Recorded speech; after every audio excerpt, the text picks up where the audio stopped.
저는 작년 연말에 퇴직한 사람입니다. 작은 중소기업에서 근무하다 60 직전에 제 발로 나왔습니다. 제가 다녔던 회사는 50 중반이 되면 다들 나가는 분위기인데 저는 그냥 회사에 눌러 앉아 있었습니다. 아직 둘째가 졸업을 못했고 당장 모아둔 돈도 많지 않아 있을 때까지 있어 볼 생각이었습니다. 그랬던 몇 년이 저에게는 정말 힘들었습니다. 3, 4년 동안 부서를 3번이나 옮겼거든요. 회사가 그렇게 큰 편이 아니라 부서라고 해봤자 몇 개 안 되니 거의 전 부서를 돌았다고 해도 과언이 아니었습니다. 팀에 결혼이 생기면 대신 메꾸는 용도로다가 저를 활용하는 것 같았습니다. 그때마다 새로운 부서에서 적응하느라 영 힘들었습니다. 직급은 부장인데 직책은 그냥 팀원이었으니까요. 이래저래 불편해서 버티는 만큼 버티다가 결국 회사를 나오게 되었습니다. 퇴직한 지 1년이 다 돼가는데 아직까지 그냥 집에서 쉬고 있습니다. 처음엔 실업급여 받는 기간만 쉬었다가 다시 일할 생각이었습니다. 6회차까지 받고 몇 번 일을 알아보았는데 쉽지가 않더군요. 그러자 마음이 조급해지기 시작했습니다. 최대한 하는 데까지는 해봐야겠다고는 생각하지만 그럴수록 자꾸 실망만 하게 됩니다. 저는 회사를 나와서 사람 만나는 게 제일 힘들었습니다. 제가 워낙 낯가림도 심하고 말주변도 없어서 혼자 있는 것을 더 편해하고 특히나 새로운 사람들을 만나는 것을 어려워하거든요. 퇴직하고 몇 번은 직장 동료들 만나 소주를 마시며 회포를 풀기도 했지만 언제부터인가 그조차도 하지 않게 되었습니다. 만나봐야 할 말도 없고 술값 내는 것도 누가 낼까 눈치가 보여서 아예 그런 자리를 피하게 되었습니다. 친척들 만나는 것도 불편한 것은 마찬가지였습니다. 회사 다닐 때는 집안일이 있어도 일 핑계를 대면서 잘 가지 않았는데 제가 퇴직한 걸 사람들이 뻔히 아는데도 가야 할 때를 안 간다는 것은 말이 되지 않았습니다.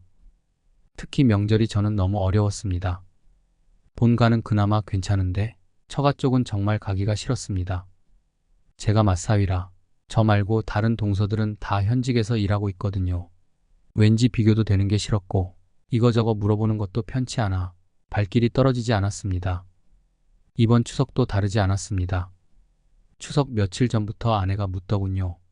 처가에 언제 갈 거냐고요. 저희 처가는 김포에 있는데 장모님께서 혼자 사십니다. 80 넘은 연세신데도 아직 정정하시고 명절 때마다 자식들이랑 손주가 찾아오면 그렇게 좋아하실 수가 없습니다. 아내도 혼자 사시는 장모님이 안쓰러운지 명절 다음 날은 무슨 일이 있어도 하루 종일 친정에서 시간을 보냈습니다.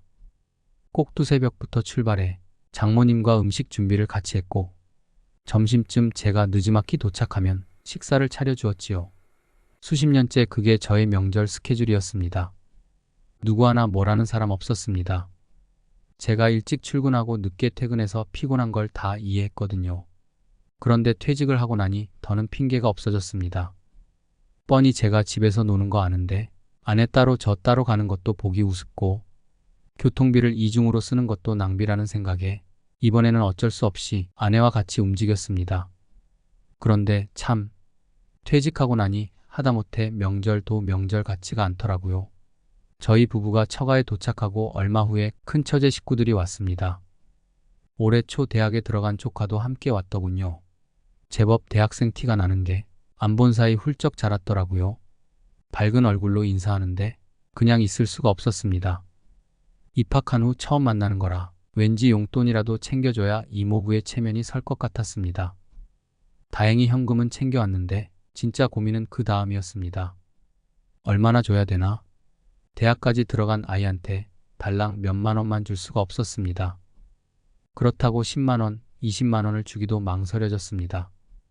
퇴직한 뒤에 확실히 형편이 예전 같지 않았고 요 몇 주 여기저기 결혼식 쫓아다니느라 경조사비를 많이 써서 계획에도 없는 용돈을 조카에게 주려니 나중 일이 걱정되더군요.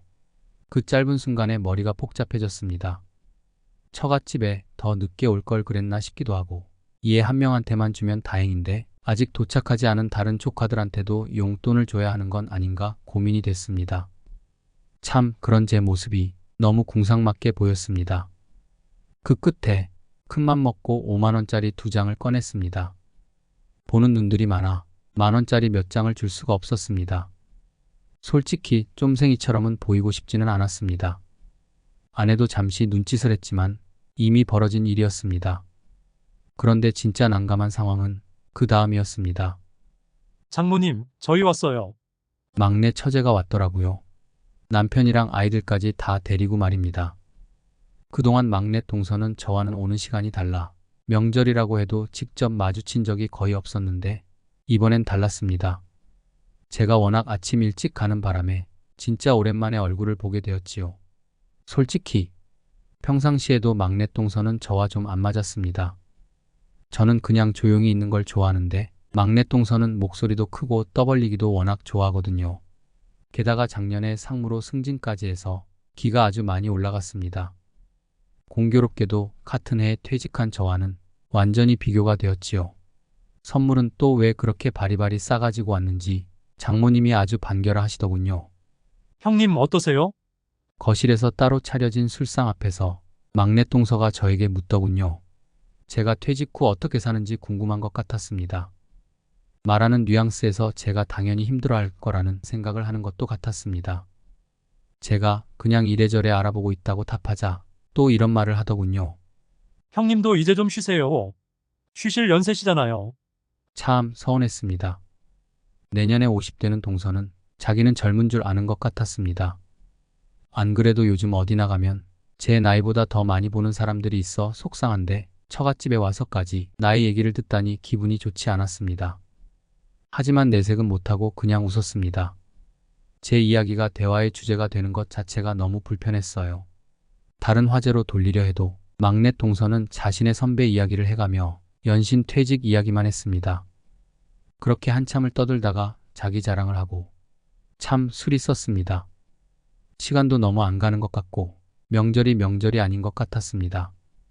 그래서 저녁도 안 먹고 먼저 집으로 돌아왔습니다. 으슬으슬 몸살기가 있다고 거짓말을 했거든요.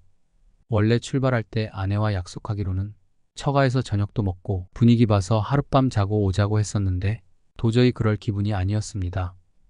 아내에겐 자고 오라고 말하고 전철을 타고 오는데 오만 생각이 다 들었습니다. 내가 너무 속 좁게 구는 것은 아닐까? 후회도 됐지만 어두운 표정으로 그 자리에 있는 것은 더 예의가 아닌 것 같았습니다. 집에 도착해 동네 편의점에서 캔맥주를 마시는데 구슬픈 생각이 들었습니다. 퇴직하고 나니까 자신감이 많이 떨어지더군요. 사람들 눈에 제가 어떻게 비칠까 늘 전전긍긍하게 되었습니다. 회사에서의 마지막 몇 년도 힘들었는데 회사를 나와서까지 불편한 감정이 이어지니 견딜 수가 없습니다.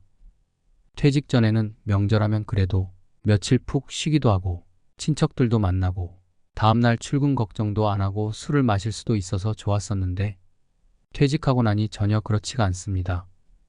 퇴직은 명절에 대한 느낌도 달라지게 만드는가 봅니다. 몇 년이 더 지나야 제가 좀 괜찮아질까요? 사람들은 퇴직하고 1년이 가장 견디기 힘들다고 하던데 1년이 지나면 좀 나아지려나요? 부디 내년 추석은 꽁하지 않고 유쾌하게 이야기를 나눌 수 있는 그런 명절이 되었으면 좋겠습니다. 모든 분들도 다 그렇게 되셨으면 좋겠습니다. 건강하시길 바랍니다.